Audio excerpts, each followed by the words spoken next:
All right, there we go. So, welcome everyone to CCWS's annual talk, or this is our second annual. Yes, yeah, because it's the second year we're doing it. So, welcome to our second annual talk. This year's being on family policing as a maddening system. It is going to be centering the experiences of Black folks, particularly Black child welfare survivors. I'm going to be your moderator. And I'm going to be amidst this beautiful discussion that I'm very excited for. Before I begin, I don't do land acknowledgements in the way that they're spoken about anymore because they've essentially just become a robotic thing to do. Rather, I think what's most important is as folks living and surviving and dying on Turtle Island, when we talk about the family policing system, or as we call it, child welfare. It's well known that the family policing system has been used as an act of genocide to displace Indigenous nations throughout what we call so-called Canada. And at the same time, it has been used to continue the plantation in the lives of Black people. At the same time, the family policing system has been used as a dump site for the unfinished promise of Canada for those who flee here as refugees or come here for whatever reason. And so as folks listen to this panel, I think it is easy now to say in the local communities in which you reside, understanding the treaties and obligations you have, but at the same time, we ask, and I hope that folks go beyond that. We're no longer in the times of the pleasantries of land acknowledgements, and that we're supporting various efforts such as land back, such as, stopping pipelines. And so I ask that we hold those things honestly. And again, as we understand the complexities of what it means to exist on Turtle Island and in so-called Canada. And so I'm going to read the event description for folks. So again, at a time that group homes in Ontario are being exposed for their use of medication and restraints on child welfare survivors placed in their facilities, CCWS presents our annual public talk with this year's topic on how family policing systems, known as child welfare, actively madden children, youth, and families, particularly those who are Black as well as Indigenous. At the same time, Black people encountering these systems often describe their experiences with family police or child welfare as violently maddening with its contradictions, ambiguity, and dishonesty that have real impacts on Black child welfare survivors and Black families' mental, physical, emotional, spiritual, and sexual health. And so the intention of this public talk is to, again, really shift the conversation beyond certain typical conversations around medication and restraints, that we want to really think through what does it mean to be Black in Madden and be mad in all sense of the word. And so again, my name is Josh Lamers. My pronouns are he, they. Like I said, you can use the chat to ask questions.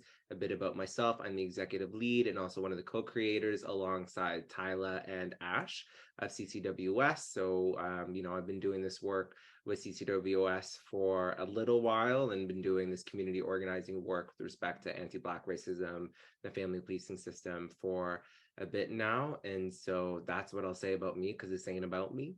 And so I will jump into the panelist bios. So just so folks know, we are going to just be sticking with a panel rather than doing a keynote, because we thought with the time we have, with some of the comments that are coming through Facebook, that folks might have real questions that we want to be able to engage rather than rush.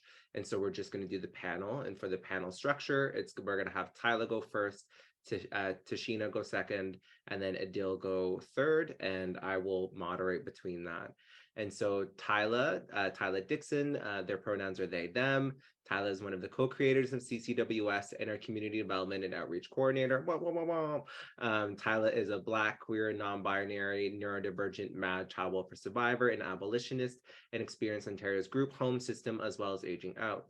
Tyla's advocated for changes within the child welfare system as a youth at the Office of the Ontario Child Advocate and worked at organizations such as Crossover Youth. Tyla is an entrepreneur and opened Toronto's first BIPOC, queer, femme, and women-owned tattoo shop called True Tattoo Shop. Then we have Tashina Burnett, pronouns she, her. Tashina is a young Black woman and mother with a developmental disability living in Peterborough, Ontario. She grew up in the child welfare systems of Nova Scotia and Ontario, and since aging out has become interested in advocacy for child welfare reform and the rights of youth in care. Tashina currently works in customer service and is in the midst of obtaining her social service worker diploma at Fleming College. And lastly, we have Dr. Idil Abdillahi, whose pronouns are she, her. Dr. Idil Abdillahi is an assistant professor in the School of Disability Studies, cross-appointed to the School of Social Work at Toronto Metropolitan University. She's the author of Black Women Under State, Surveillance, Poverty, and the Violence of Social Assistance, which just came out in November of 2022, and is also the co-author of, with Ronaldo Walcott, of their text Black Life, Post-BLM, and the Struggle for Freedom, which came out in June 2019. So these are the amazing people that we are going to be in conversation with. And again, like I said, if you have questions, I will be checking the chat as much as possible. If folks are seeing issues with respect to internet, sound, etc., please message. I will see if it's an issue on my end. Honestly, it might just be an issue on your end. And with that being said, I'm going to jump into the first question. And so again, Tyler, you'll be starting. So this question asks, in some ways, it can be easier to identify the ways in which systems, such as the family policing system, madden Black people, such as through chemical restraints, through force and coerced medication. However, there are also less obvious ways in which this maddening takes place. So in your view, what are the more insidious and subtle ways social workers, lawyers, and even broader community madden Black people, particularly Black child welfare survivors? So I will mute myself, and Tyler, go ahead. And just so folks know, I'm going to drop the question in the chat in a second. So I know for a while, and the process might have changed from there was an office that did a study, a race-based study, and identified that the highest rates of apprehension were Black and Indigenous youth. And the issue and the complications that were coming up with that was like the misidentifying or erasure of like Black racialized youth coming into care in the first place, which inherently eliminates the ability to be able to see the nuances of those experiences. As we also know through like the work that we do, but the work that's been done is continued to be done, that Black families are hyper surveilled, and out of this report, overrepresented and constantly and consistently apprehended. And the rate of also of duty to reports from schools, such as like from schools, hospitals, medical professionals, like mirror that, right? So the fact that for so long social workers and youth workers were erasing the identities of young people was just perpetuating this harm and almost and hiding it so that it could like never be addressed. It's now being addressed. It means that it does not mean that there's been any change. Rather that now it is more difficult for them to deny that these things are happening at the rate that they're happening. As Josh mentioned, in this conversation, I think I'll go back and forth from a working perspective, but mostly speaking from a sort of lived experience, as honestly, there's not been much change or movement since my time within the group homes, within the family policing system, family surveillance system. And I'll just start to name some of the things, placements where young people are placed outside of their communities in primarily rural white dominated spaces, that forces them to be disconnected from their home, and for some of them, marginalized areas that are enriched with like various cultures and identity that they are aligned with, where they are safe, where they are protected, where neighbors and friends of family are there to help like mold these young people.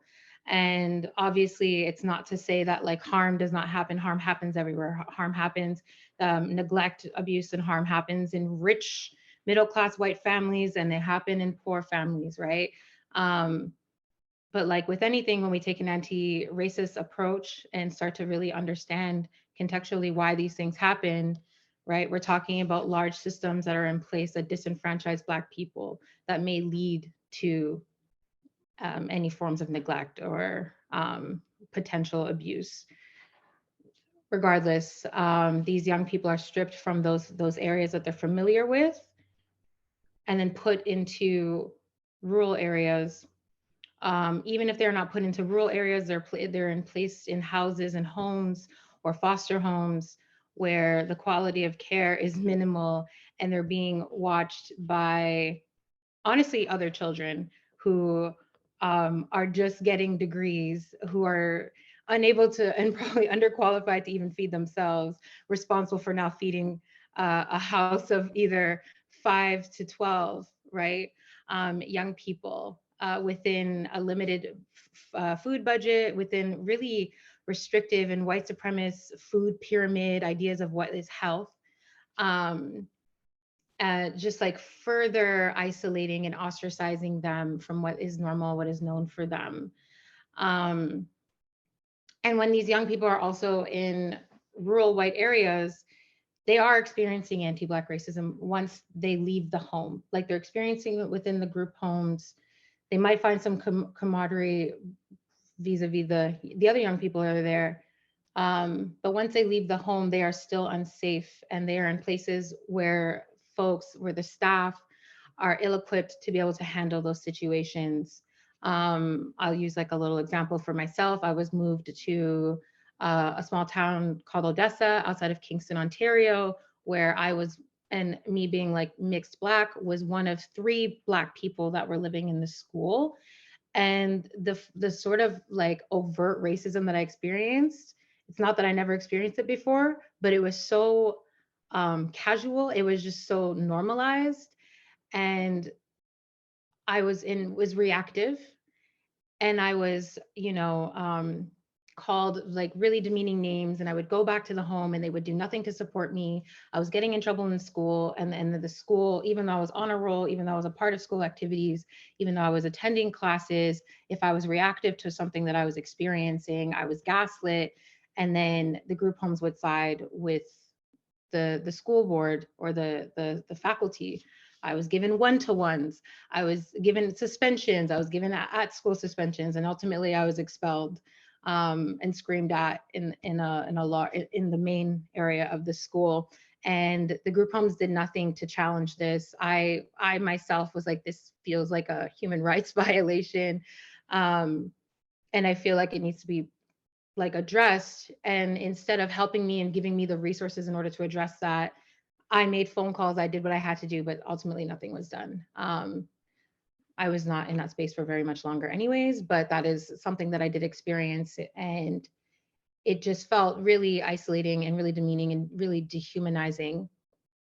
um, but then again, wasn't anything that I wasn't used to being in group homes. There's always the need to have to self-advocate. um, they pathologize Black youth emotions, in that the rage is unjustified. Um, the anger, the sadness, the being disconnected, um, the wanting to leave the home frequently, wanting to not partake in certain activities, not wanting to engage in these sort of arbitrary rules. And I say arbitrary, but they're not arbitrary. They're very calculated. Um, but they're pathologized, but they're in a very particular way, not in a way that actually identifies some like underlying madness or neurodivergence, but just that these young Black children are, pardon my language, crazy, unruly, and need to be managed. And like Josh named in the question, that happens through a lot of forms of control, medication. They also weaponize the criminal punishment system as a form of behavioral control. the immediate response or the immediate threat is to call the police, right? Um, and that's with everything. They've set up these group homes to be a direct replication of a carceral institution where there is the only difference is maybe a tiered system, but that also exists within the carceral system where you have low violence, high violence, what have you. They set up these tier systems that you have to achieve in order to achieve freedom, in order to be able to go to school, in order to be able to call your family, in order to go outside and see your friends, in order to be able to have your clothes not locked up or whatever, right? And then their forms of punishment is to solitary, like solitary confinement. So everything within the group care setting is meant to set young people up, or these young people up, to set them up on a path of criminality. And then once these young people age out, or if they're able to age out at some point, that criminality follows them, and it leaves, and it more often than not, if they're turning 18 and they're breaking probation, that cycle continues, and the CASs disconnect themselves, disassociate themselves from them once certain ages, once they hit certain ages. So that's just like some of the ways that I think that it's rather obvious to me, and it feels very, saying it out loud, it feels very like base level, but it is so insidious to place young people in an environment to almost tell them that that is what their value is, that is what they're worth, and that is what they have to look forward to, because there are no other resources, and they don't see them as like full people with full ranges of emotions, and don't see their families as that as well. And that's my answer. Thank you. It was an amazing answer. Tashina, I'm just going to repeat the question again for those who are listening and might have just popped in. So the question asks, there are less obvious ways in which maddening takes place. So in the view of the panelists, what are the more insidious and subtle ways social workers, lawyers, and even broader community madden Black people, particularly Black child welfare survivors? So Tashina, I'm going to throw it to you. You're good. Also, just so you know, you're muted. Sorry. There's a lot of ways that the Black community is maddened by the child welfare system and other systems. I think they all kind of are interconnected.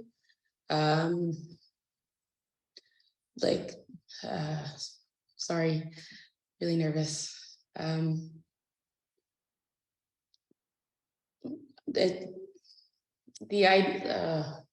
Sorry, just 1 second.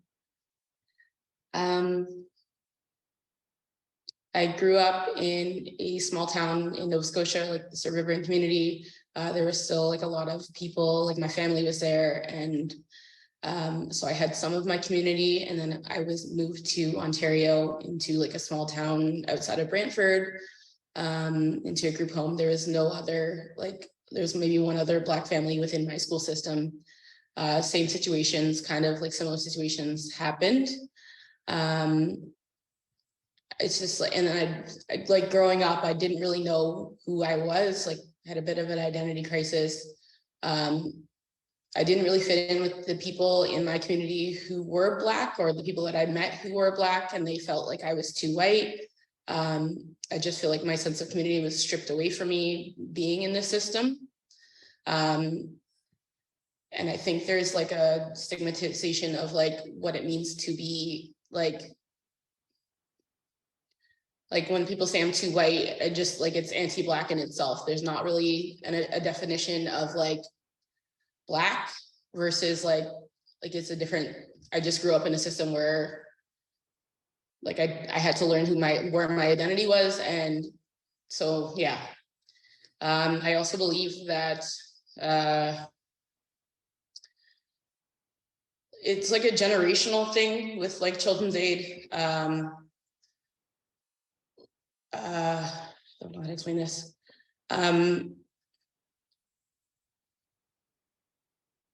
like you grow up and like your family has issues that are systemic to like cultural background and then like mental health and stuff. And then like you're a product of that system. And then like I have 2 children and like I feel like I'm fighting off of like fighting off with CS constantly over just being a single parent and being Black in a small rural area, because of the mental health that Children's Aid has caused. So it's like a full circle thing, if that makes sense. And without the appropriate counseling services and resources that should be available to youth in care, and people aging out of care, it kind of becomes a cycle. And then also the justice system, like people in Children's Aid are, especially in group homes, the incarceration rates end up higher, and like the first line of the defense, like, is calling the police for anything, and there's no empathy. Like if you're like,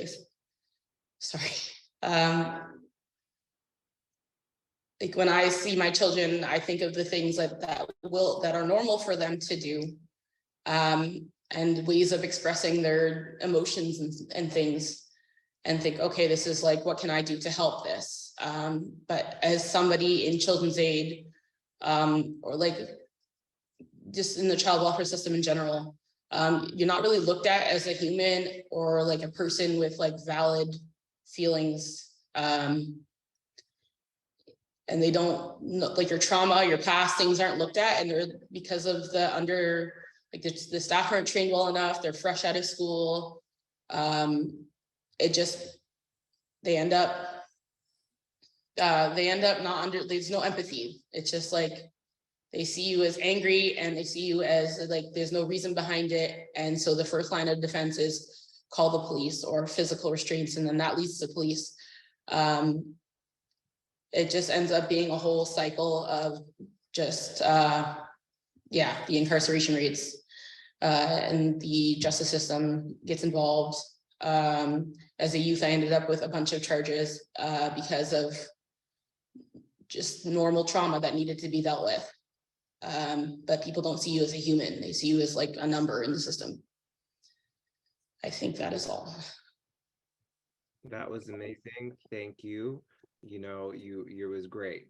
And now I'm going to throw it to Idil. And for folks, again, who might have just popped in, the question is, there are less obvious ways in which Black folks are maddened within this system. So in the panelist view, what are the more insidious and subtle ways social workers, lawyers, and even broader community madden Black people, particularly Black child welfare survivors? And so over to Idil. Thank you so much, Josh. It's Idil speaking. I'm currently on the screen, but I'm going to go ahead and just turn off the screen just for access issues.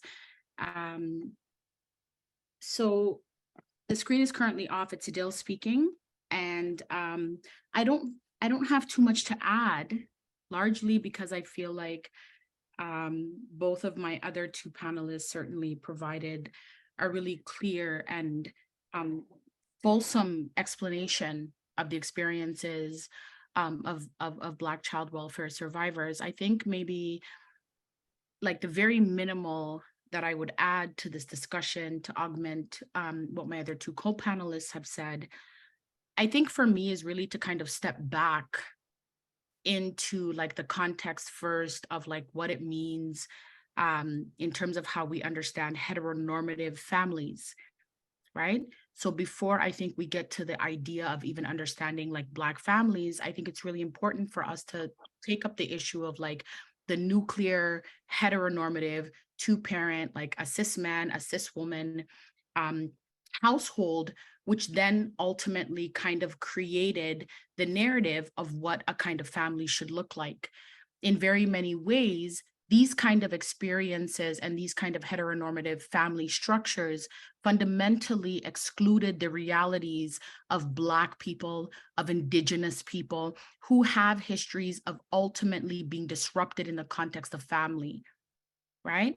So when we think about like how, for me, I first need us to interact with how the state understands the concept of the heteronormative family, right? The heterosexual, like homogeneous family, right? And that idea is ultimately predicated on the theft, the disembodiment, the degendering, the defamilying of Indigenous, Black, racialized, disabled, queer, trans families. I think that's a really kind of critical reality to bring into this discussion.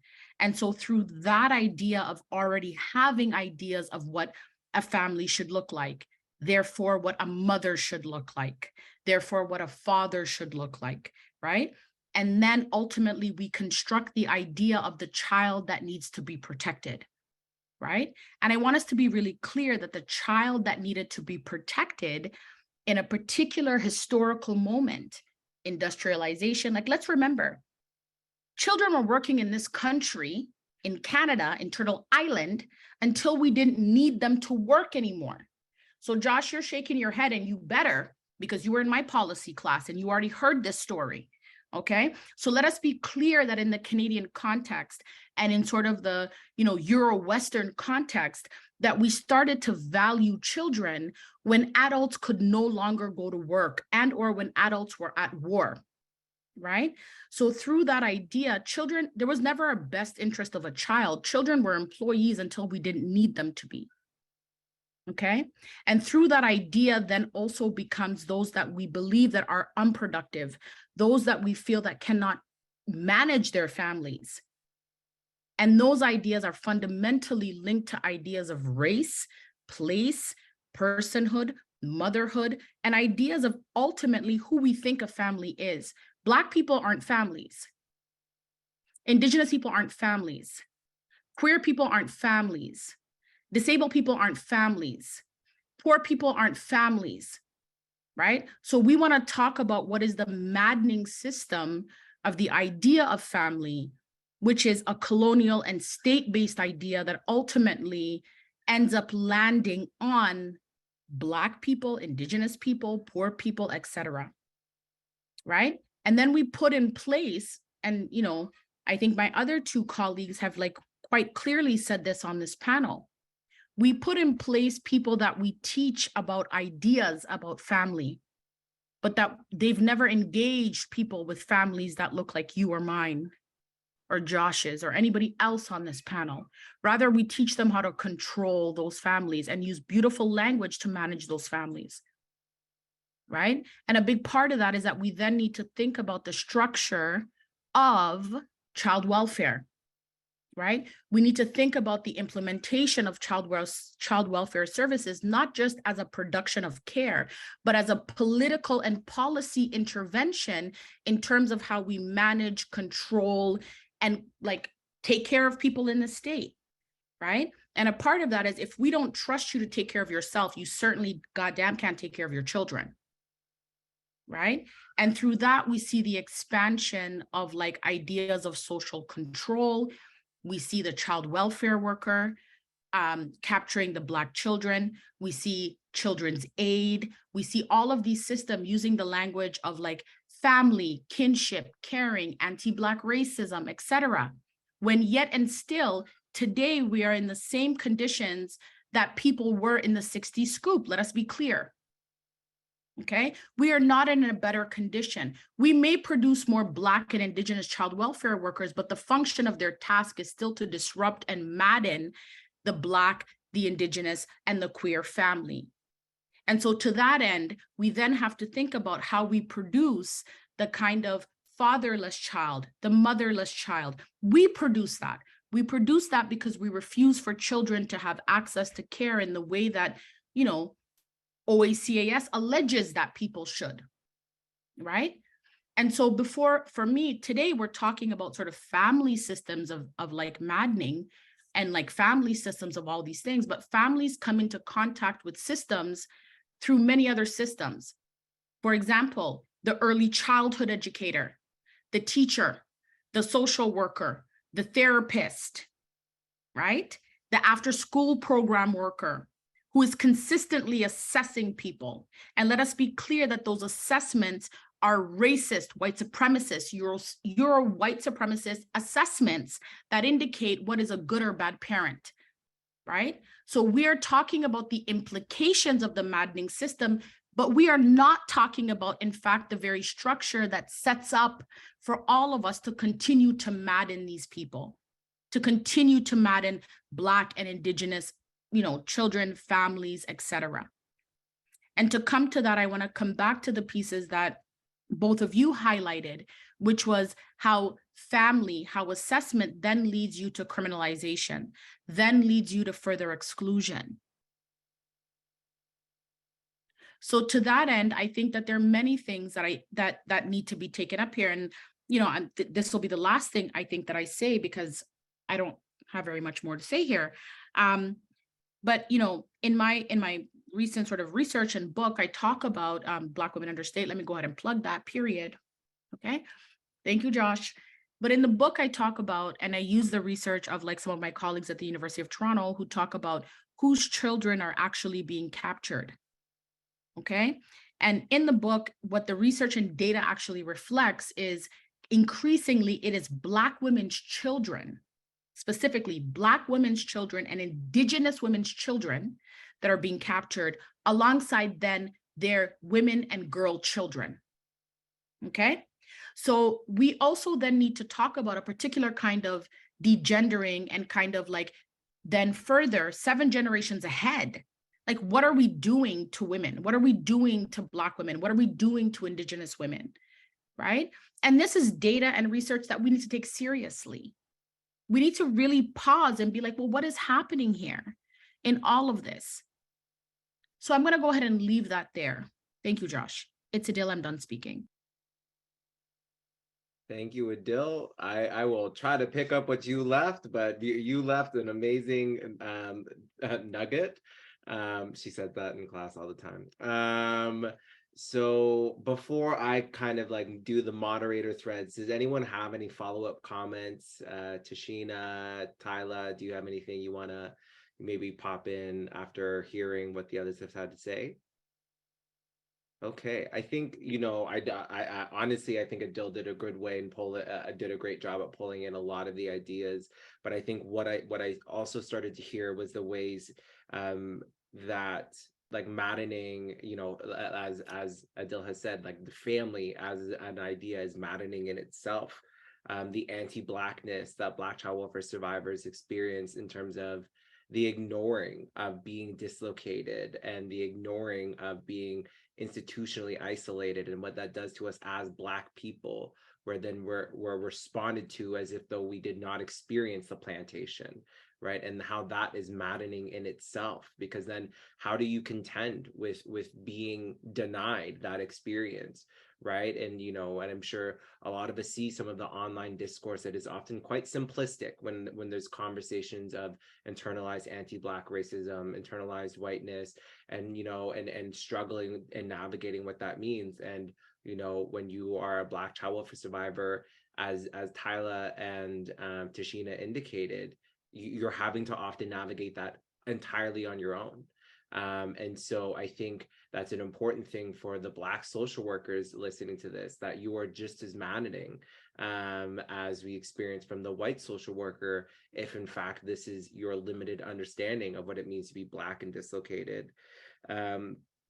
I think, as Adil even just indicated, the various forms of assessments that have, like, as Tyler was saying, coded language around unruly, which in itself is maddening. And then that, like, one thing that popped into my head when Tyler said, this is just what we do. I've always had to advocate for myself. And I know it's the same for Tashina. And frankly, I know it's the same for Adil in other contexts. The way in which having to advocate for yourself in itself is maddening. and you're having to do this as a child. So you're coming up against the egos of entire adults, young adults who, you know, think they know everything because they're fresh off the paper degree that they got from, you know, Toronto Metro University or University of Toronto, you know, et cetera, et cetera. And so they think they know it all. And of course, they have a young person probably have a young person saying fuck off because they're not doing their job, right? And how the maddening reaction, that the maddening it is to have those reactions of then being told, well, you're the one that's wrong, you have to change the way you advocate. And so essentially, you know, you're caught in an entire bind in this entire web. When you folks were talking, that's what I heard, was that you folks were indicating the various forms that the family policing system is an entire web, including the ideas it runs off of. So yeah, thank you for that. I'm going to shift to the next question. And again, Tyler, you're going to start.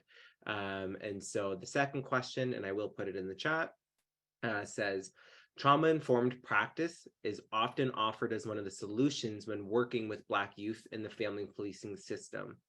From your perspective, what does this look like in practice, including if it's an approach that can and sometimes does perpetuate anti-Blackness in itself? And so I will mute myself and let Tyler go, and I will put the question in the chat.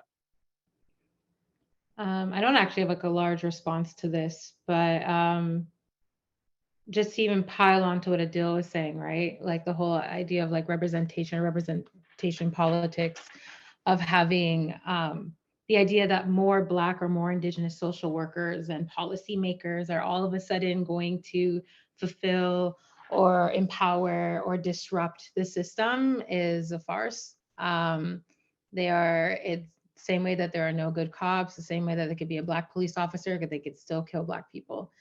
So I think that the idea of trauma-informed practice is so limited, especially for those who are not adopting an anti-racist or decolonial framework into their practice.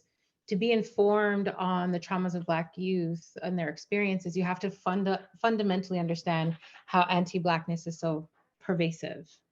So it's not enough to use particular kinds of like soft and affirming language and to, you know, almost like even the idea of like person first identifying for neurodivergence and disability. It's like, that doesn't, like, what does that actually mean?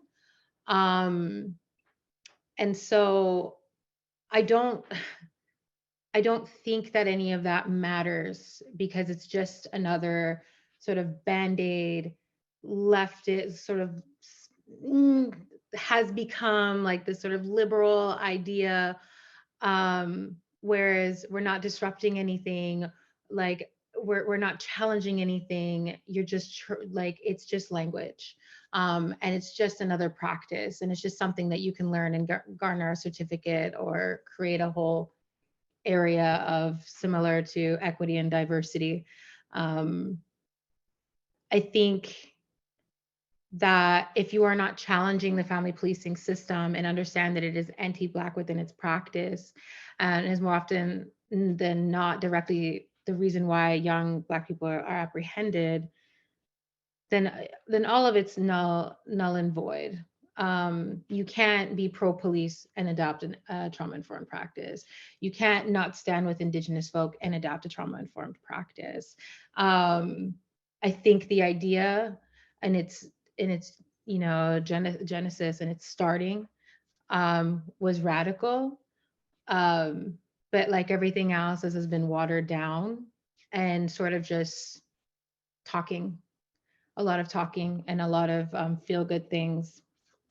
I think there's a lot of ways in which I've recognized that happening within the family policing system, but also outside the family policing system. So much language has just been co-opted and bastardized.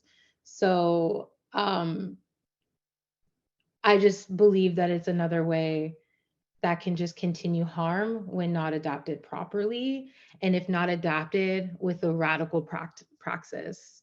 And that's my thought. Amazing. Thank you. And Tashina, over to you. Oh, Sorry, Josh, it's Idil. I thought it was me next. My bad. no, you're good. Tashina.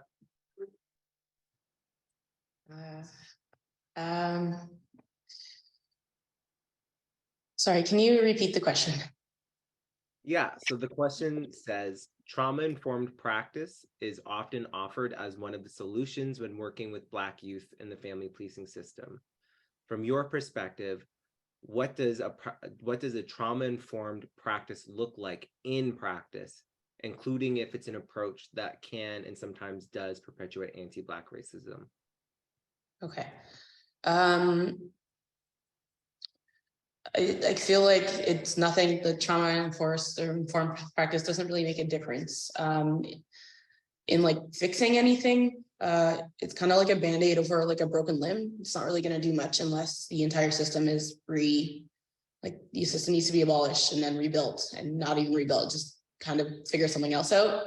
But nothing's like it's just talk. It's just talk until something is actually done, and then maybe added in.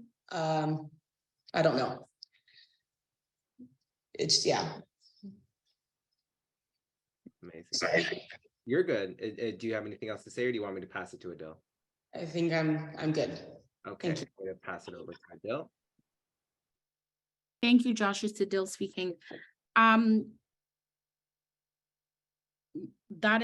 you mind, sorry, Josh, sorry. Do you mind repeating the question? I know it's in the chat, but I need to hear it. So trauma-informed practice is often offered as one of the solutions when working with Black youth in the family policing system. From your perspective, what does this look like in practice, including if it's an approach that can and sometimes does perpetuate anti-Black racism? Thank you so much. So I want to make really clear that like I've never worked in child welfare. Like I didn't pass that little 6-week CAS test. Like, when they give you the training, I didn't pass. I failed that test. And I didn't get a job. So I've never actually worked in child welfare, but I've worked at the kind of intersection of people having their children taken away and people having et cetera, et cetera. So I'm not a child welfare expert. So I just want to make that really clear. But I think I may have a few comments on the idea of like trauma informed, right? Practice more generally and more broadly. And I think the first thing that I personally believe is a farce in the context of child welfare is that the trauma isn't like the kind of main trauma at times is what the most closest and immediate experience of that interaction is, right? And so when I think about the notion of trauma informed, for me, it is about a kind of like genealogy of a trauma. It is a kind of legacy of a trauma. It is also then about like the kind of institutional violences that individuals have faced by way of having to interact with our services, right? So when I think about the idea of what like trauma informed means for me, because I stay basic and I love being basic, right? It is ultimately, and Josh, you know this already, but I always say that trauma is about like the kind of like sight, sounds, smells, memory, and feeling of what that experience of that thing was. And that particular thing, and the scent, the sound, the smell, all of those kind of like embodied feelings of those things because you've lived them and because your families have lived them, because histories have lived them. And I want to be really clear that histories of deprivation aren't only located in the context of race. They're also located in the context of class. They're also located in the context of like displacement. They're also located in the context of like transness and disability and et cetera, et cetera, et cetera. Now, I know I don't have to tell you that, right?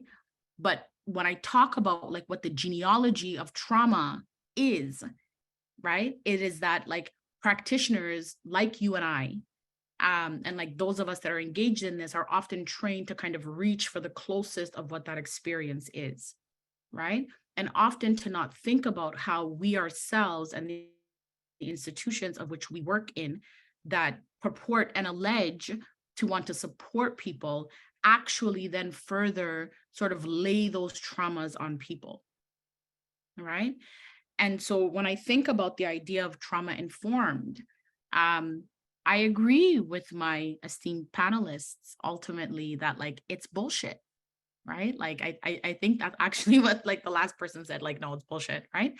So I think that it's bullshit in the context that we are asking people to engage with it in the sort of most closest and most individualized context of that experience.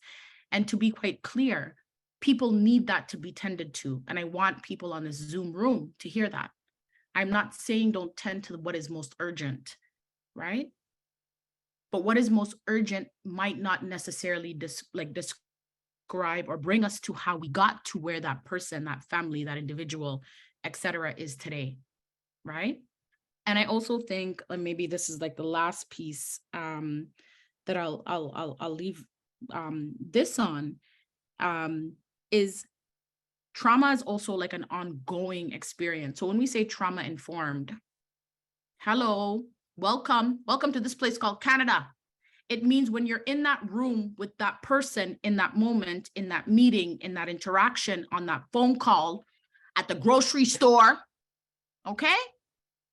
There is an interaction, a history, a legacy, an exchange of any ism and schism in that interaction, and that we must be attendant to that, right? So when we talk about trauma informed, and this is what I try to live by, you know, I'm a mess, that's not always, right? But I try to live by, like, I'm living through my own shit. I don't know what the other shit is, but there's all kinds of shit that need to be attended to in the shit, right? I'm not a good explainer. No, that was a perfect explanation. We're all nodding our heads. I don't know. You got it. Okay. It's Idil, I'm done speaking. All right. Does anyone, Tashina or Tyler, have anything you want to add? Yeah, I was just thinking about what Adil was saying, and it just, you know, invoked the fact of like trauma being a sort of concurring smell, feeling of all the senses being heightened and replicating the initial trauma or continued trauma. And that it's like not a surprise that most, if not all, young people can be and or are diagnosed complex PTSD, right? Which is the idea that, which is that a person experiencing trauma and continued trauma, that this system is actively and continuously traumatizing. So how can we implement a practice within this harmful system to help heal? Because essentially that's the process. Healing doesn't end. And obviously you don't ever necessarily heal from trauma. You move forward, you move with it, you grow with it. But how can that happen when you're in a state of active crisis and constantly having to maneuver and manage that? I also like to point out that it's interesting that through the work that I've done within the system, and also through my own personal experience, all these so-called trauma-informed and highly educated workers fail. And then who are the folks that are picking up the pieces? It is communities with those shared experiences, it's communities outside of these institutions, from various walks of life, from various organizations or you know, places of work and career paths, who end up showing up for young people and marginalized people, right? We have, you know, it's my world. So, you know, you have tattoo artists who are showing up for houseless folks, homeless folks in encampments, and actually doing the labor and doing the work, that are engaging in mutual aid, that are learning how to work with the body when it comes to even clientele. I do, and myself and a few people adopt a sort of trauma-informed practice with our tattooing, but it is such deep and intentional work, and it's actually rooted in such a spiritual understanding of the body, of a sort of connectivity to the individual. And I say that to say like that it is so like it's almost tribal in essence, indigenous in essence, and like a practice that's been stripped. That how can you do that? Where can that intentionality come from? Where can that connection come from these folks who are working only to propel and perpetuate these institutions? So shout out to the communities that are being surveilled and policed and ostracized and villainized and criminalized, who are actively always showing up to those and for those who are the most marginalized. And that is all, that includes, honestly, child welfare survivors. Thank you. That was amazing. Of course, I'm nodding my head all the time. Does anyone else have anything before I jump in? I will take silence as go ahead, Josh. So I think when I was listening, you know, there, like, to be honest, there's not much to add other than I think what I'm hearing is that us being understood as the body of the trauma and in no way is helping. And that workers have this ahistorical, non-political view of what the trauma is. And like, yes, there's some immediate needs that need to be dealt with, but as Tyler kind of indicated, and so did Tashina and Idil, like, these workers aren't interested in actually sitting with our lives, right? They're looking for the most recent and probably the lowest hanging fruit issue, that way they could say they've done their work. As Tyler said, they're not the ones showing up to encampments, all of the social justice social workers are nowhere to be seen when social justice needs to happen. All of these people who are apparently trained in trauma, but the trauma-informed practice, but can't even handle young people telling them to fuck off. And so kind of the ways in which trauma-informed practice is just a part of that false promise within what we call child welfare. But on the other hand, I am hearing that there's a way in which we can engage trauma-informed practice, which sounds to be quite different than the ways in which social work and also the family policing system participate in trauma-informed practice.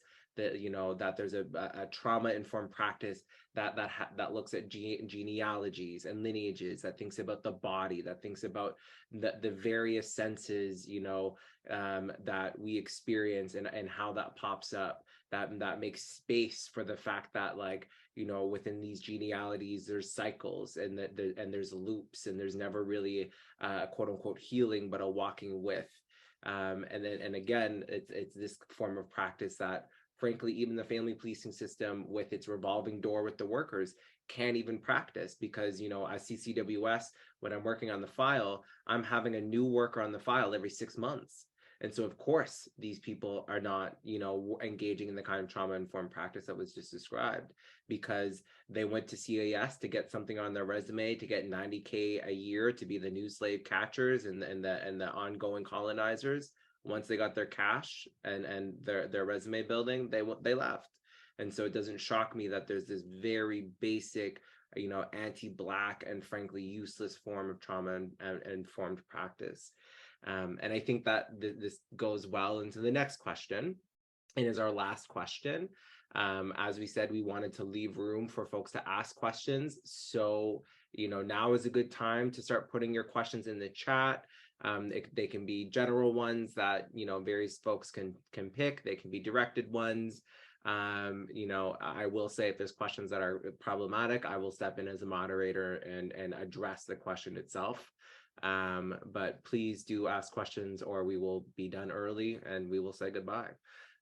So the last question is, what would it mean to live in a world where Black people get to be mad in every sense of the word? So psychiatrized, angry, furious, in every sense of the word, whatever that means to you. What would it mean to be a Black person to be able to live in that world? And so, Tyler, I'll start with you. So I think I'll start this by getting a little more personal. Not that I haven't been a little personal on this. I think that if I were to be asked this question a few years ago, I wouldn't know how to answer it. And I think my answer would be different, because there would not be a world in which I can imagine that happening for myself. Over the past few years, I have been immensely lucky to build community, to build relationships, to find love from my friends, my chosen family, my colleagues, people I work with, wherein I've been allowed to be mad and be unapologetically myself, myself in my rage, myself in my joy, myself in my worst moments, myself in my best moments, and be accepted and seen, um, and validated and challenged, you know, um, so that I can imagine a world in which that could happen. And I know that that happens on an individual basis for some people, and that's not good enough, but it's what we have right now. Um, and you know, I believe that it happens for me because I mean I think I named it quite clearly. I'm seen as a whole person. I'm seen in my whole entirety, in my being, in my personal lineage, and then seen from my experience existing as a mixed Black person in this world, right? Down to even my therapist, who is a non-Black person but is amazing. And actually adapts an anti-racist and decolonial lens into their practice, where I don't have to like speak about my humanity and speak about my experiences in order for them to recognize it or apply it, or you know, apply it to my own experience. Something as small as that often white people don't have to think about, as whether or not you can connect with a service provider um, in those ways. So that's my personal answer. I think that we'd have to, in that world, have to allow for a lot of rage and a lot of disruption and discomfort so that healing can begin. Because there is no way that folks who have been disenfranchised, who have been voiceless, who have been powerless for so long, right? Given the opportunity for the megaphone, right? Um, things are going to be said, and they're going to act in ways that are messy and a little chaotic, and that should be okay. And then we begin a process of healing, and a continued process of healing, and in that, it is healing. That rage alone is healing. I think a lot less Black death would be a world in which Black people can be mad. A lot of less Black death by the hands of police. Another one, a sacrificing of white people's personal feelings and egos, and an atonement, but not within a white guilt, but a true desire to build and foster meaningful relationships with Black people. And that one's a little hard, I think, for white folks to wrap their head around, because I think they only have two moods, and it's white supremacist or it's virtue signaling. And it's like liberal, white liberal virtue signaling. And there's an in between, I promise you. And I know that it's possible because I have a lot of white friends to flip the tables. But I have white people who I would consider my comrades in organizing, and comrades in community, who have learned how to build real and meaningful relationships with Black and Indigenous and disabled folks. I think a lot of that also happens because they might come from a particular marginalized group. And unfortunately sometimes, and that's why I'm saying they need to let go of the ego, because I feel like sometimes some folks, white folks, are only able to see humanity through their own lens of marginalization. So I am trans, therefore I must understand the plight and the experiences of Black people. That's not always true. So I'd say a relinquish of ego and a real willingness to understand the Black experience. And, you know, to sort of tie that in, you know, it's the idea that like none of us are free until we're all free, right? Poor whites, very poor whites, have more in common than with Black folks than not, to some degree, right? To some various degree. But is that desire to be aligned and to be in proximity to and to perpetuate white supremacy is what keeps us separate. So I think for white folks, like a homework is just like a deep reflection of like what it means to be in community, not in, we live in a society, no, like in community with Black people, Black and Indigenous people. And what does it mean to let go of that proximity to white supremacy? What does it mean to let go of that white guilt? How to move with intention, right? Moving with intention and connecting and grounding yourself into something real. Yeah, I hope that answered the question. It definitely answered the question and then some. It left some homework. So okay, so Tashina, I'm gonna throw it to you. And again, the question says, what would it mean to live in a world where Black people get to be mad in every sense of the word, whether that's furious, angry, you know, psychiatrized, etc.? You're muted. Sorry. I guess a little bit of like personal blurb. Like growing up in the system, I didn't have my like immediate family around me. My mom passed away when I was 13. I didn't really have my sense of community. And I always had like workers saying, oh, like you'll find your sense of community, you'll find people that love you, et cetera, et cetera. And to me, to me, they're saying that I'll find my family. It just won't be like the family that was like directly related to me. And then growing up as like an adult, like to me, that means like a sense of family to me is like unconditional love, and like you can bring anything forth and it will be like, you can have feelings, but like you're still loved at the end of the day. In reality, that doesn't happen a lot. For like, at least in my experience, for me, and growing out of the system, like if I get angry or if I have feelings that aren't of like the norm, or I'm off kilter, I feel like I'm afraid that a lot of people will just leave, because it has happened. I feel like there's not an understanding, or just, I don't know, there's not really that unconditional piece. Everything's kind of conditioned. So I think that would be being able to be upset without fear of abandonment, or like loss of relationships that were meaningful to you, and just being able to be yourself out loud without fear of repercussions. I also think that people just need to, I think with like people being uncomfortable is not a bad thing. Like I find if I bring up topics of race, it normally gets deflected into something else.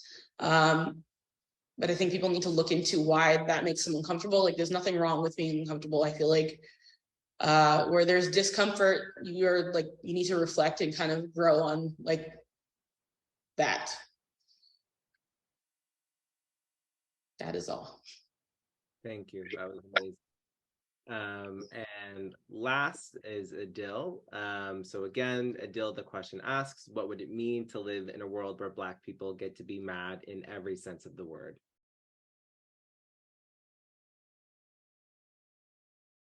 Thanks so much, Josh, for the question. I think I'm going to approach the question a little bit maybe differently, insofar as that I think whether or not the notion of mad in the context of like being a psychiatrized person, I think we're talking about a couple of different things. This isn't a talk for that, but this is probably a little bit of why you invited me here. So I'm going to say that there's the idea of mad in the context of like psychiatrization, in the context of like what some of you like non-Black people on this call and like off-white people on this call may be constructing as like madness, and the idea of madness and how you've read about it from often white people, right? That's not what I'm talking about right now. And that's not what I think Josh is talking about. That's like a component of what we're talking about, right?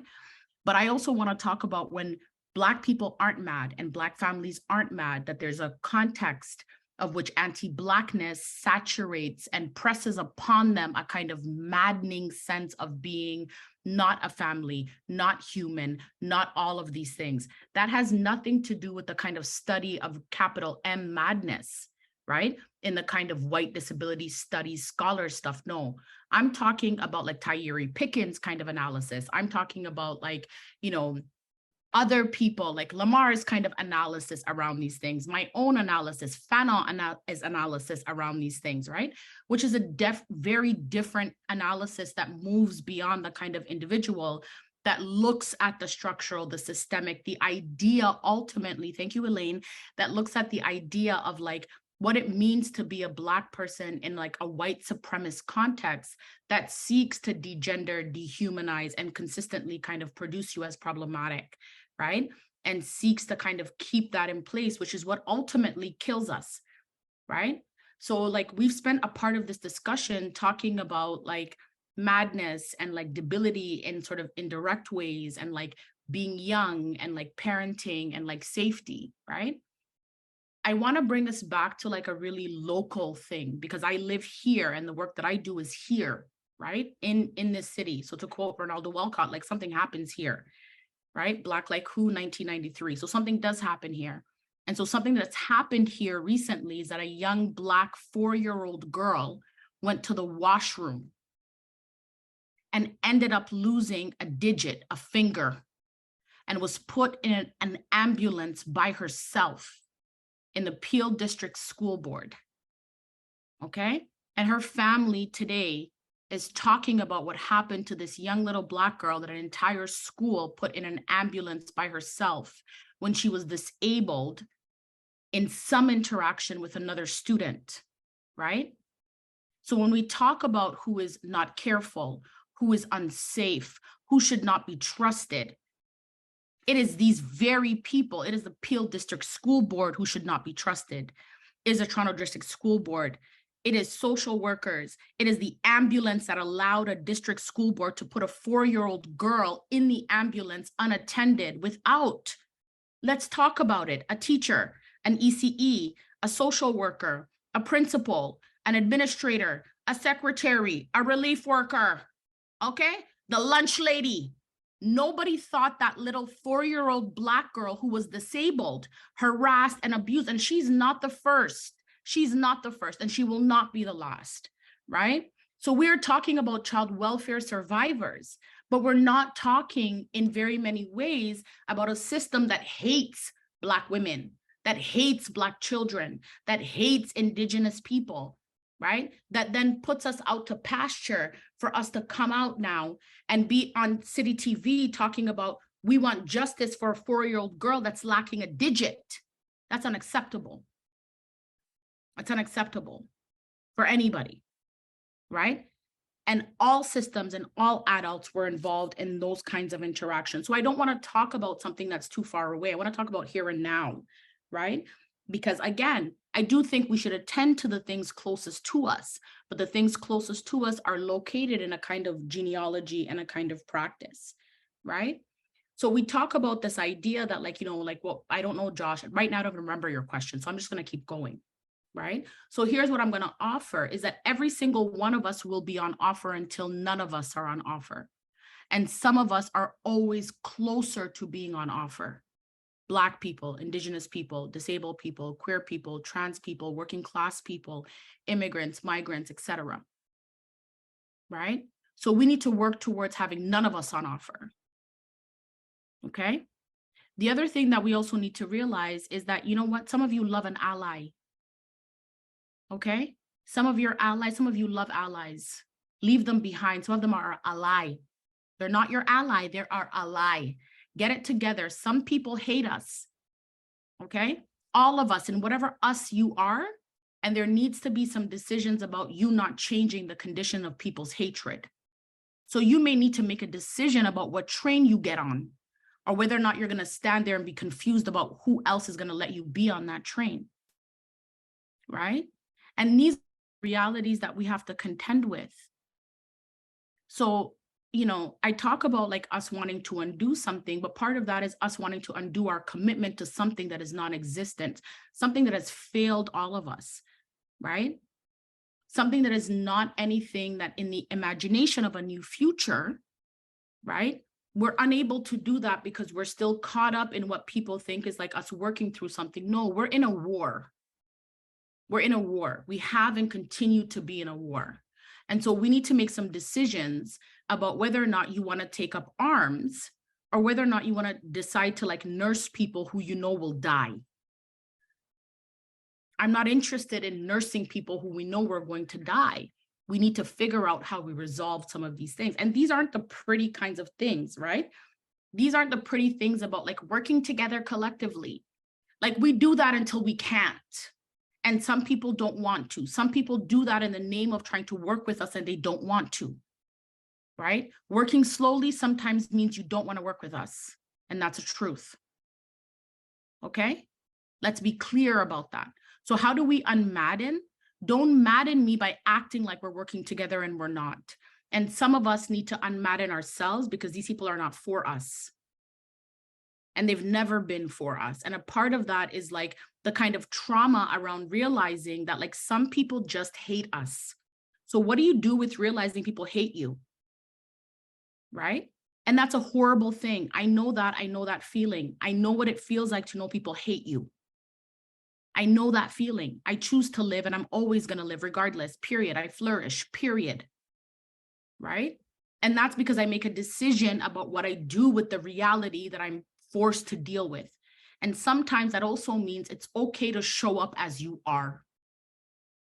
So part of unmaddening yourself is just showing up as you are. So I show up as the rude and disrespectful bitch they expect me to be. I want to be clear about that. Okay? Because I'm not going to show up else as otherwise. You expect me to be that. I have no problem with being that. Right? But now you contend with dealing with the construction of me that you made even when I wasn't her. Okay? So I'm not going to madden myself by thinking if I'm polite that you will be kinder. I know you won't. I know that you refuse regardless, and I'm fine with that. Right? So part of unmaddening is not negotiating with irrational systems that want to try and make us even more irrational. These are irrational systems that want us to rationalize with them. I refuse to do that. I am rational. I know what's happening. I make decisions about myself, right? The reckonings that I choose are for me. And I own that. I'm in that. I stand in that. And I also know that every day I choose violence in some ways. And every day I'm willing to receive it as well. Because some of my violence is a refusal, right? And that's okay. And that's absolutely okay. I'm not here to, and none of us are here to stay in the state that we are. We are here to do something different. We're here to transform. I'm here to take a risk. I don't know what tomorrow is, but I'm willing to risk for what it may be. This is Idil. I'm done speaking. And that was Idil. That was amazing. I loved everyone's answers to the question. You know, in terms of pulling through threads, I just want to ask before I do that, does anyone else, Tashina, Tyler, do you have anything else that you want to add? Tashina, no?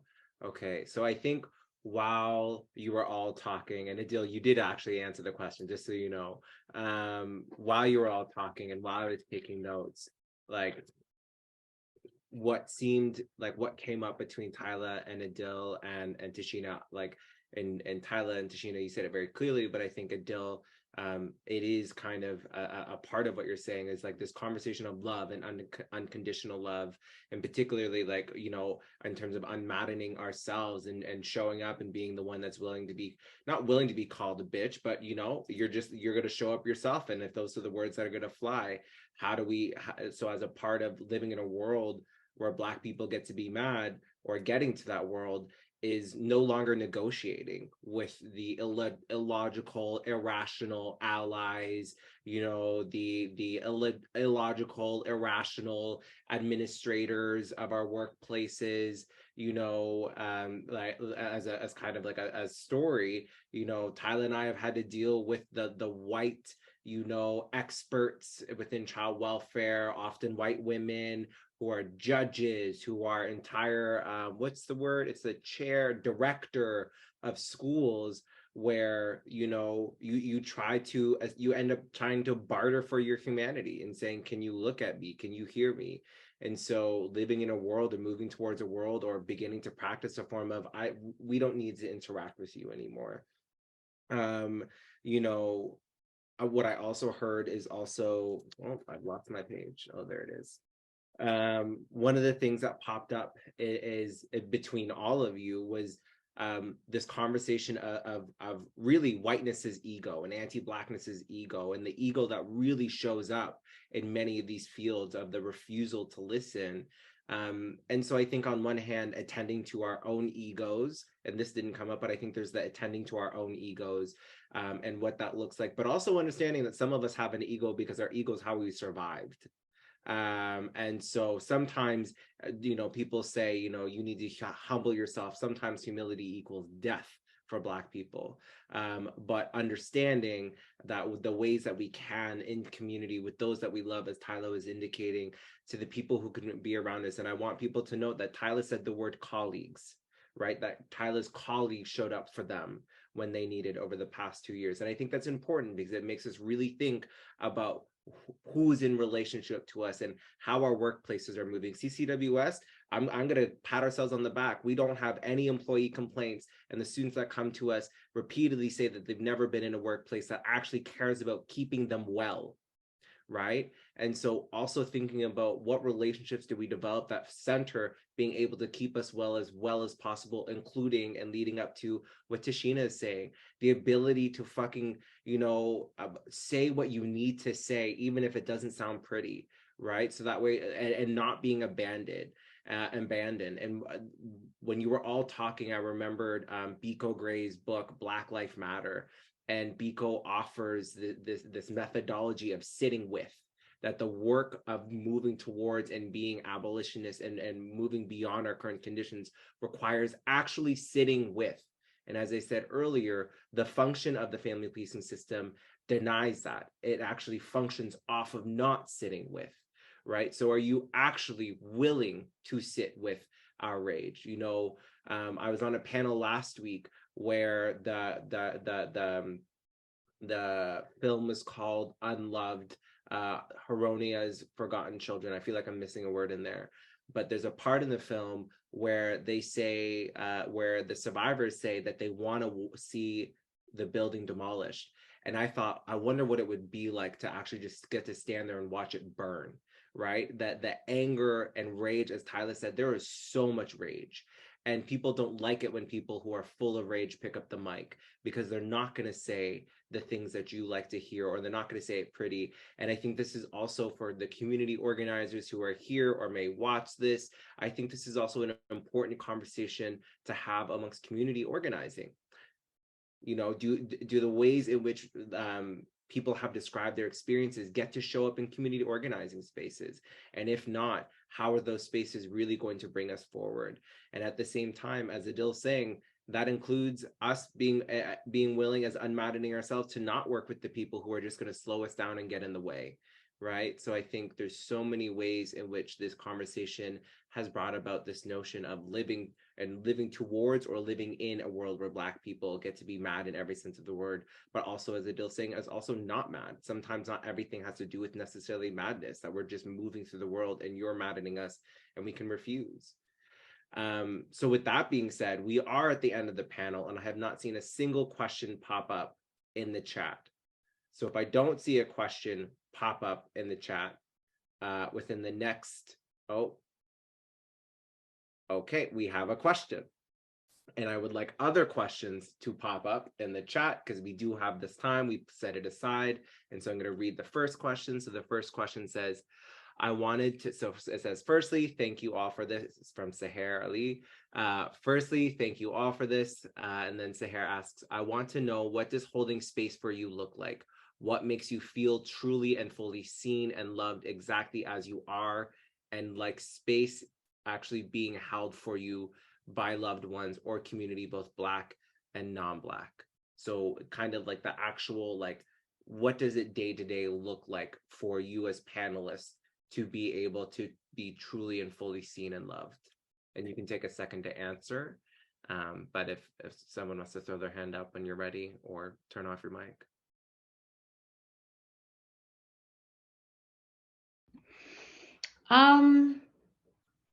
I think even the way that you languaged it, Josh, by just like in a day, what that looks like, I would argue, I don't think that there's like fully a day where that happens in its entirety. I think inevitably there's going to be holes. There's going to be ways in which folks don't show up well. Or maybe I'm, with somebody, I'm in proximity with somebody that makes me feel good, but I'm outside in the real world and that's not happening all the time, right? And it's not always enough to hold on to like your community and those who see you. It's not enough to always hold on to that, because the world is going to remind you of who you are and what you are to them, as Idil also so eloquently put. And I think this question is hard to answer because I think it would vary from relationship to relationship and the needs from the individual relationships. But and like Adil said, there's no allies, right? That's why when I spoke the first time, I said comrades. I didn't say allies. I think comrades. But something that could aid and help in that process, I think, from the base, and this is like baseline, like if it's something, a piece of advice or how to move, if folks who engage in reading, folks who do the reading, folks who not only are just learning from, let's say, my own personal lived experience, because I am an individual, I am not the collective Black experience, but going outside of their immediate circle and developing a praxis, developing an understanding outside of just their relation to, because I think relationships are also mutually giving, and that work needs to come regardless of that mutual give or take. So I think in general, just folks who engage in that work on and off, like in relationship, outside of relationship, and are actively doing that. I hope that answers the question. It's a hard question to answer because I can just talk about my boo, but that's what we're talking about here. Yeah. Tashina, Tashina, do you want to hop in? Yes. I agree with my co-panelists. I just think like awareness and self-awareness, just making yourself, like educating yourself and like not asking specific people to answer for the entire experience. And I also think like understanding on both parts that like, I think your emotions and like in yourself affect how you're going to respond. I don't think it's possible to like have a full day of just holding space for some, like you got to assess your own feelings, and like it's a lot. It's complex. That is all. Sorry. You're good. Don't apologize. And yeah, I think when you said that, it reminded me of in Bell Hook's book, Teaching to Transgress. She's talking about educators, and for the educators on this line, you might want to listen closely, where like people like to be at the front of the class to actually have control, and that the best educators, as best possible, really need to work towards like self-actualization. Of course, we can trouble that language, what have you, but I get the point, which is being like, how are you going to educate, or in the context that we're talking about, work with or sit with if you're not sitting with yourself, which I also hear you saying, Tashina, is that like you need to know what you can handle, what you have space for, and really how you're going to react. Because I think a lot of the people who are saying the allies who lie are the same people who have no clue about themselves and often don't start learning about themselves in reference to a lot of this stuff until it's next to an individual. And of course, that's where we see the disappearing acts from the allies, and we only have a few comrades left. And so I think, as you know, as you were talking to Sheena, again, it reminded me of the sitting with from Biko Gray, you know, sitting with oneself, sitting with another person and knowing your experiences. You know, Tyla has heard me say to people, I don't understand what you're talking about, and I can at least try to imagine, right? And what that requires is me listening, me reading. And I think, you know, because I have a very specific and particular experience, and that's an easy tool as a quote unquote social worker, or what, like in interacting with other people, because we love to say, or a lot of people love to say, oh, I totally get it, I totally understand. And that's where you get the no, you don't, because they truly don't. And so it is a huge question of sitting with. I'm gonna flip to the next question, which I have now lost. So there's a question that says, do you think the current ways that white folks hold boundaries is detrimental or impactful in embracing madness? Wait, sorry. Oh no, You're go. smiling. Can you expand? Oh, Yeah. Oh, so it's the question just says, sorry. You know what? Here, let me copy and paste this at the bottom. So the question says, do you think the current ways that white folks hold boundaries or assert boundaries is detrimental or impactful in embracing madness? Hi, Josh, this is Idil speaking. I'm going to answer that question to the way that I understand that question, which is about white people and boundaries. I'm not going to get to the madness part because I can't interpret that part of the question. So what I embodied and felt in that question was about white people and boundaries. So what I'm simply going to say is white people lack boundaries. They're colonial and subject rulers. They invade, they impress themselves upon, they rape, they kill, they pillage, they colonize, right? So like, I'm not sure that when we're talking about notions of like white people and boundaries and like maddeningness, like I think we just need to turn to like the histories, right? So like, do white people madden? Like, what context are we living in? This is Idil, I'm done speaking. And Tyler?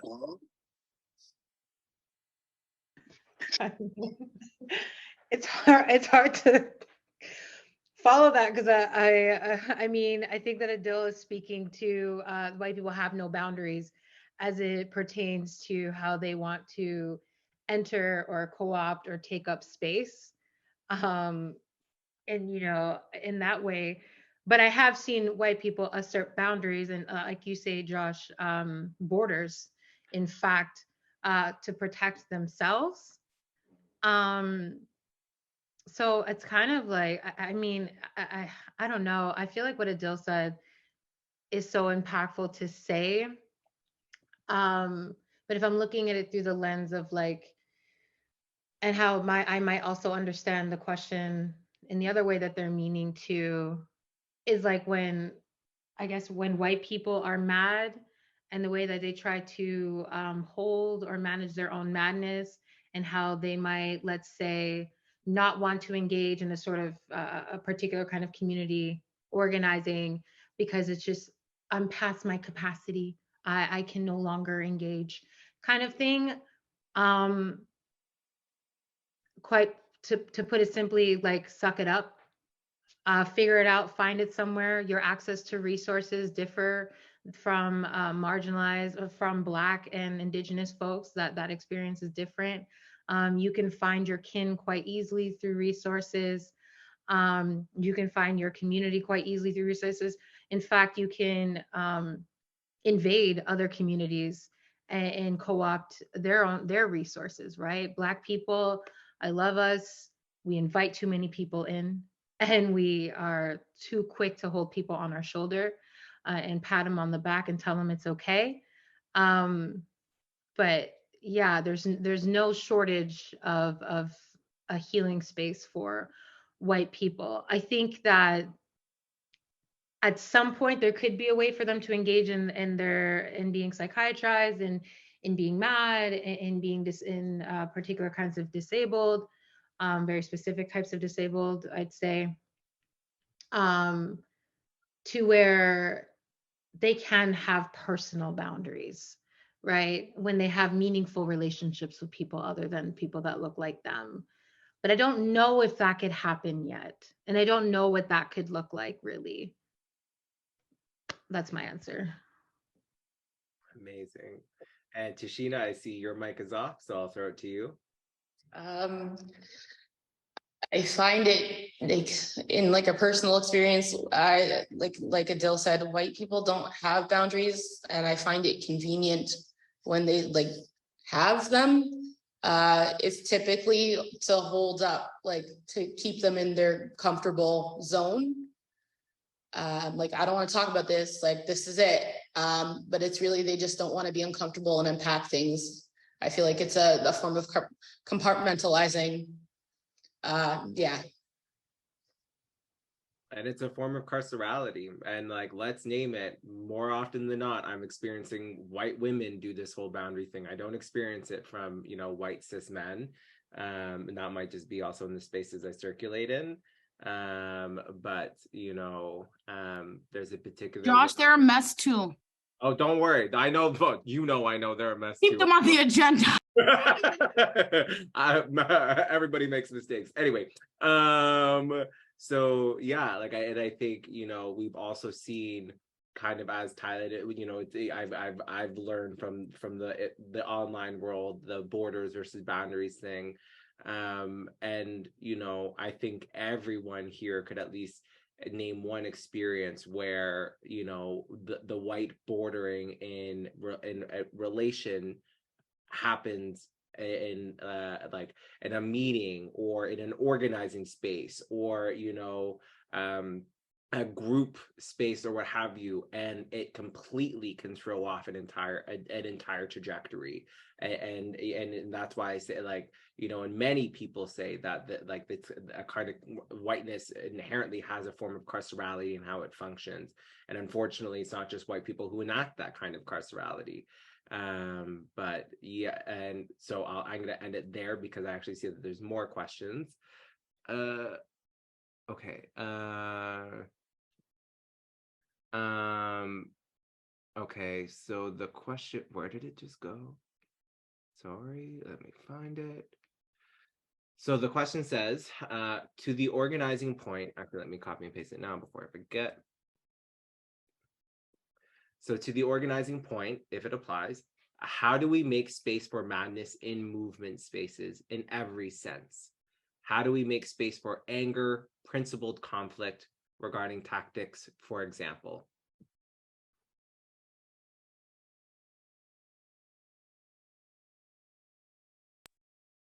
Hi, it's Idil. I love that question. For whoever asked that question, that is such a poignant and critical question. So I don't have all of the answers to that question because I think it's something that like I'm personally like still thinking through and like working through.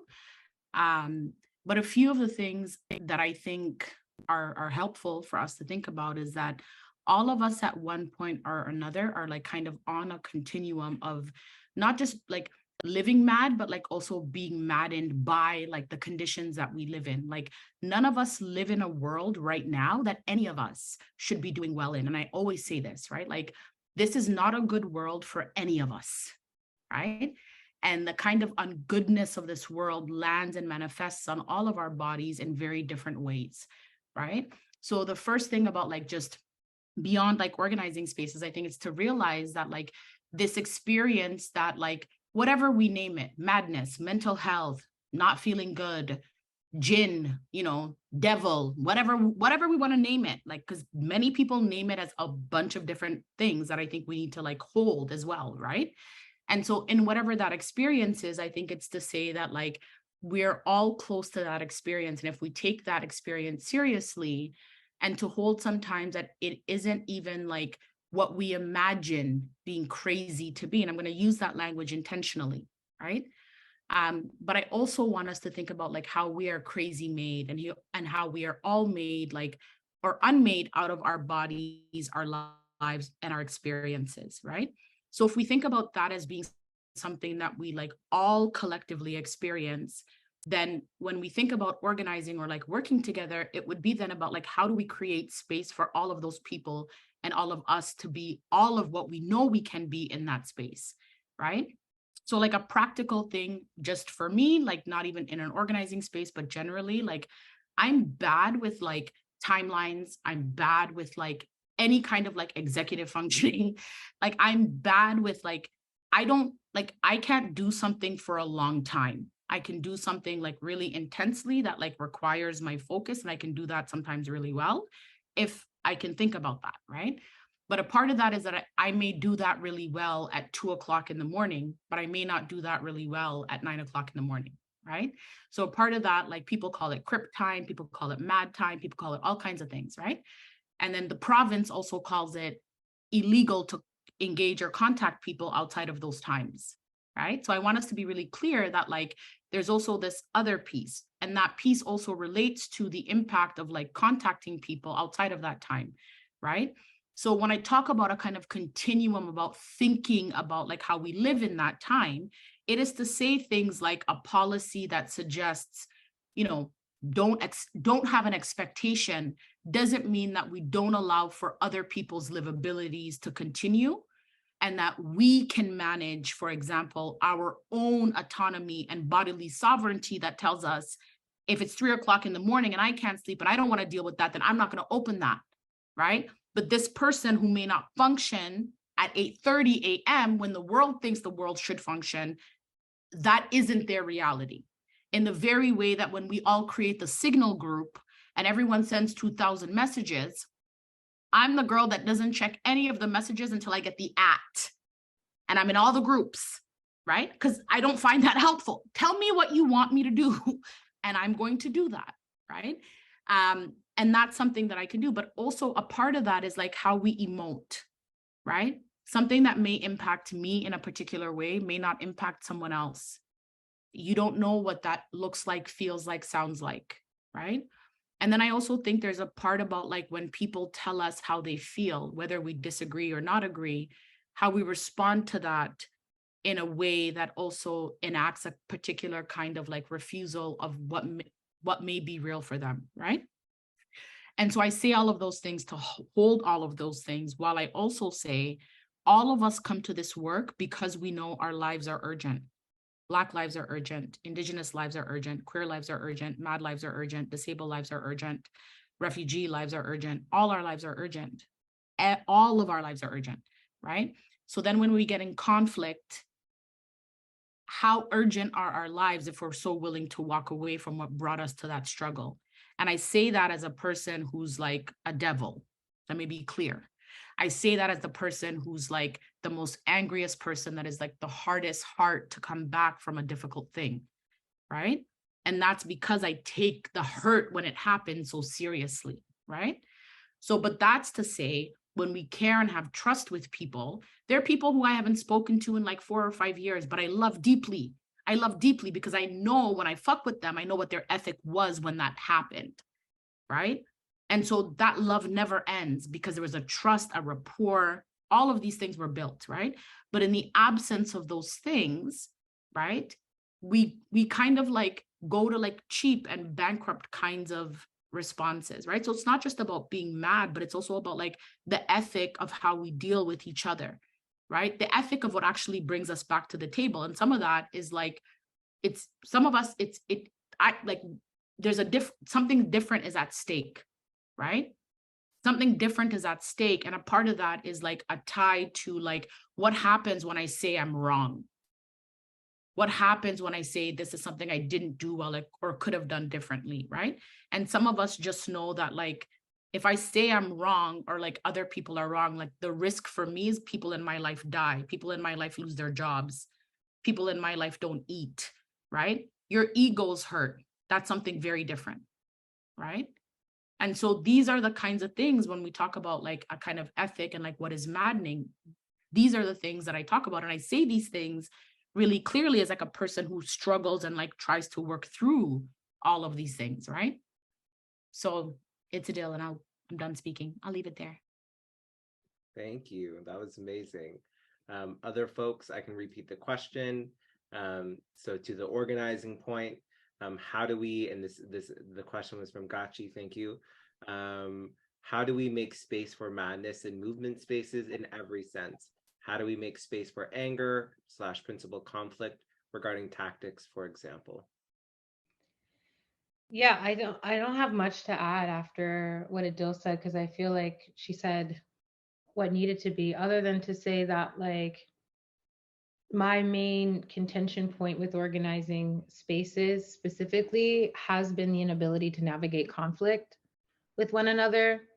Um, and then a weaponized intellect, or um, an academic sort of privilege, and like weaponized language on either side. I think if we were to actually look at like the organizing spaces that exist right now, and like even in Toronto, it is primarily folks who come from a class privilege, who come from an educated, like a formally educated background, who have pushed out communities and folks, a part of communities that have been tangibly affected by things like police violence, or like displacement, like from homes. I'm thinking of like places like Regent Park, um, and most like marginalized places due to gentrification. And so it doesn't happen here.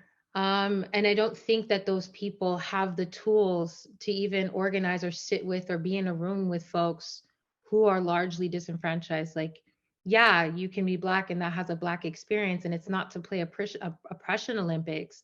But what does it mean when you are like Black, that come from a class privilege, that have a higher education background, that is able bodied, that is cis hetero, right?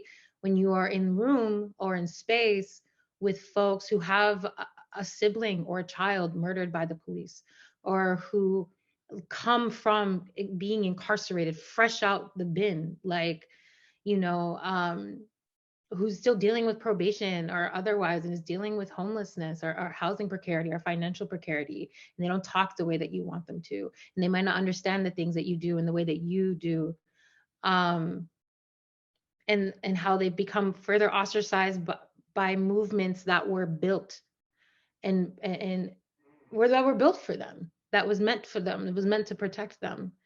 um so I don't know if I have like I don't know if I have an answer for that, because I don't think that anybody right now has the capacity to do that. And as much as I talk about community, and the community that I have, my community is small. It is very small. um and it's gotten smaller, because I don't think that people know what it means to be organizers and in community with each other, because of all the reasons that I've named.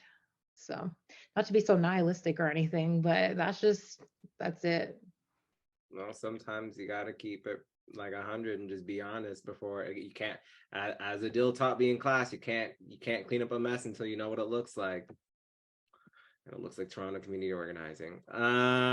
Tashina, do you have any comment that you might want to make before we close up? No. Okay. Well, with that being said, we are overtime, and I am so happy that folks decided to stay overtime, and thank you for doing so. I'm going to turn the recording off shortly. Again, this was our annual talk called Family Policing as Maddening Systems. I want to thank Tyler, Tashina, and Idil for coming out, showing out, doing the thing. And I'm so happy this conversation happened. If folks notice, the whole conversation happened with very little mention of medication.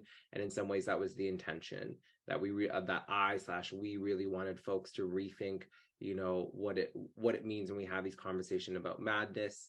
And so if you want to continue looking up the work of what we're doing or what these folks are doing, you can look to the Eventbrite, which has everyone's name. If you have any questions, you can email us as well. And thank you for coming out. And so with that, I'm going to turn off the recording.